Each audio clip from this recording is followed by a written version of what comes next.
শুক্রবার জুম্মাবারে বাংলার 1 কোটি মুসলমান মসজিদে নামাজ পড়তে যাবে। কোনো মিছিল, মাইকিং, প্রচার করা হবে না। দেখব আমাদের মসজিদের নামাজ পড়তে যেতে কে আটকাবে।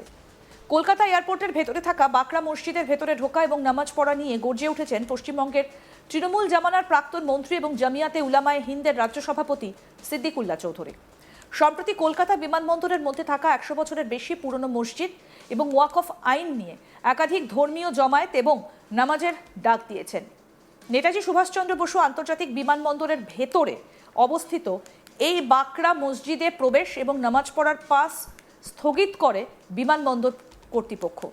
এর প্রতিবাদে বৃহস্পতিবার সাংবাদিক সম্মেলন করে সিদ্দিকুল্লাহ চৌধুরী হুঁশিয়ারি দিয়ে বলেন, বাংলার 1 কোটি মুসলমান মসজিদে নামাজ পড়তে যাবে। কোনো মিছিল, মাইকিং, প্রচার করা হবে না।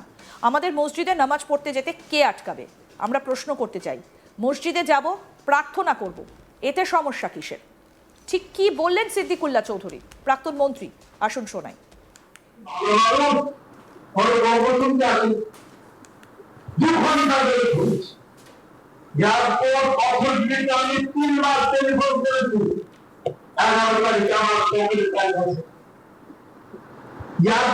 পুলিশ স্টেশনকে করেছি, কোনো উত্তর নেই।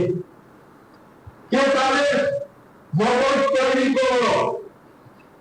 আর এরপরে যে তথ্য দিচ্ছি, আপনারা অবাক হয়ে যাবেন। এবার শুনে নেন।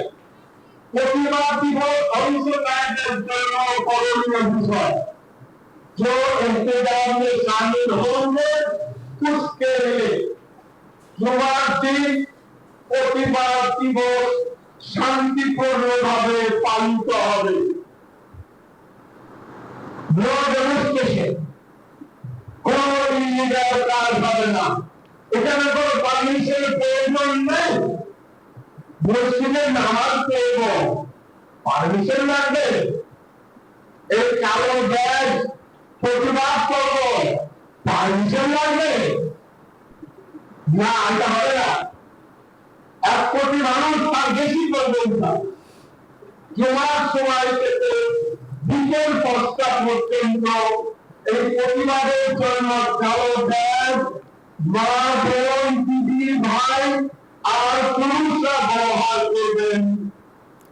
নামাজে আসার জন্য বিকেল 5টা পর্যন্ত, জুমার 12টায় 5টা পর্যন্ত। আমরা একটা ডকুমেন্ট দিতে চাইছি। তারপর রাস্তায় মিছিল, মাইকিং, সভা জমায়েত হবে। বাংলাদেশের ধারণা রাস্তায় মিছিল, মাইকিং, সভা জমায়েত হবে না। উস্কানিমূলক কোনো বক্তব্য পরিহার করতে হবে। বলে গেল, প্রতিবাদ দিবস পালন করার জন্য কাউকে বাধ্য করা যাবে না।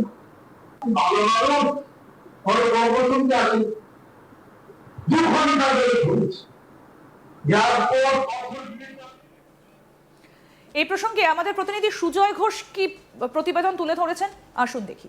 কলকাতা বিমানবন্দরে মসজিদ বিতর্কের যে ঘটনা, সেই ঘটনা কিন্তু আরও এই বিতর্কের মধ্যেই বলা যেতে পারে যে অস্থিরতা, সেই অস্থিরতা আরও এক কদম বেড়ে গেল।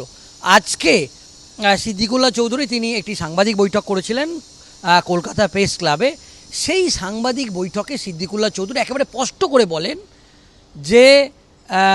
যে তিনি একদম যে এই যে ঘটনা, এই ঘটনার তিনি তীব্রভাবে একদম নিন্দা করে এবং প্রতিবাদে গর্জে ওঠে।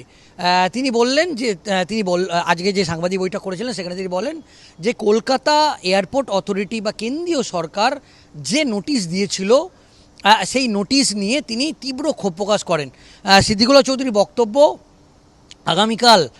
আগামীকাল শুক্রবার আমরা জানি যে জুম্মাবার, এবং ওই দিন তারা নামাজ পড়তে কলকাতা বিমানবন্দরের ওই মসজিদের ঘটনাস্থলে তিনি যাবেন এবং গোটা রাজ্যের 1 কোটি সংখ্যালঘু সম্প্রদায়ের মানুষকে তিনি আবেদন জানিয়েছেন ঠিক 11:30টার সময় যেন কলকাতা বিমানবন্দরের এই মসজিদের যে জায়গাটি সেখানে তারা পৌঁছায় এবং সেখানে তারা নামাজ পড়বে।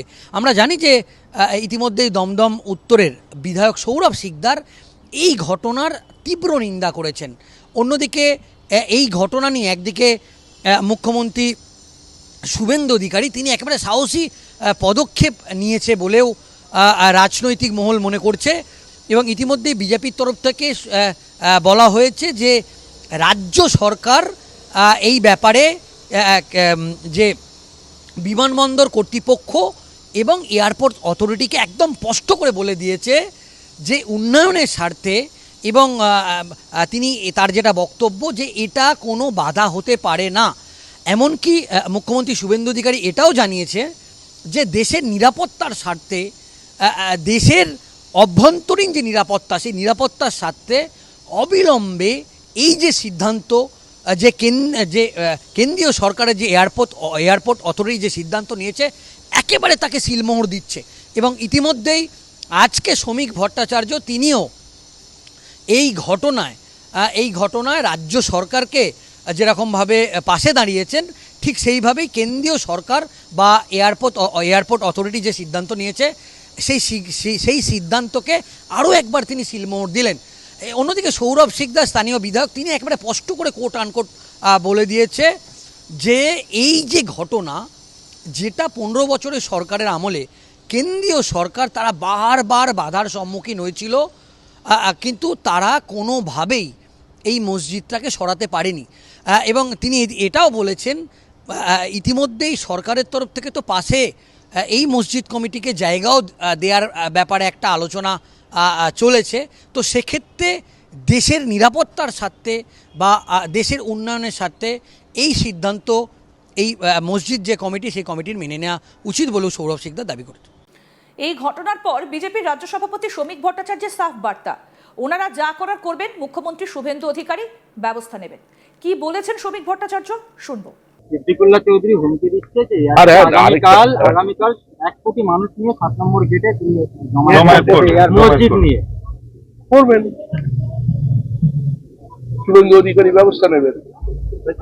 উন্নয়নের কাজে মন্দির হোক কিংবা মসজিদ হোক সেটাকে রেখে দেওয়া যাবে না। যদি এয়ারপোর্টের ভিতরে ওটা কোনো মসজিদ না হয়ে যদি হনুমানজির মন্দির হতো তাহলে আজকে সরকার যা করছে সেটাই করা হবে। আর ভগবান আল্লাহ এরা তো সর্বত্র বিরাজমান, যে কোনো এক জায়গায় গিয়েই সাল্লাল্লাহু আলাইহি ওয়াসাল্লামের দিকে তো হাত তুললেই হয়। এটা মনে রাখবেন যেই যা করছেন যে এখন আর বাবরের সরকার নেই, বিজেপির সরকার। অন্যদিকে বিজেপির বিধায়ক সৌরভ শিকদার তিনি কি বলছেন সেটাও শুনবো। ধর্ম ব্যবসায়ী সিদ্দিকুল্লাহ চৌধুরী ধর্মের নামে এক নোংরা খেলায় নেমেছে। তিনি নাকি কালকে 1 লক্ষ লোক নিয়ে রাস্তায় নামবেন, জোর করে নামাজ পড়তে যাবেন। মসজিদ কর্তৃপক্ষ এবং সবাইকে আমার বড় জোরে নিবেদন, দয়া করে কেউ আইনকে নিজের হাতে নেবেন না, দয়া করে কেউ আইন ভাঙার দুঃসাহস দেখাবেন না। সিদ্দিকুল্লাহ চৌধুরীজি অদ্ভুত যুক্তি দিয়ে বলছেন নাকি জামায়াতে উলেমার কাছে এই পারমিশন নিতে হবে মসজিদের ব্যাপারে। আমি ওনাকে জানাতে চাই দেশটার নাম ভারতবর্ষ, প্রধানমন্ত্রীর নাম নরেন্দ্র মোদী, এই রাজ্যের নাম পশ্চিমবঙ্গ, মুখ্যমন্ত্রীর নাম শুভেন্দু অধিকারী, প্রশাসনিক প্রধান তারা। সুতরাং যদি অনুমতি নিতে হয় তাদের কাছ থেকে অনুমতি নিতে হবে। তাছাড়া এই ভারতবর্ষে এই পশ্চিমবঙ্গে কোনো জামায়াতি কোনো শরিয়তি ল চলবে না। আরো আপডেট পেতে দেখতে থাকুন আজ তাক বাংলা, সাবস্ক্রাইব করুন।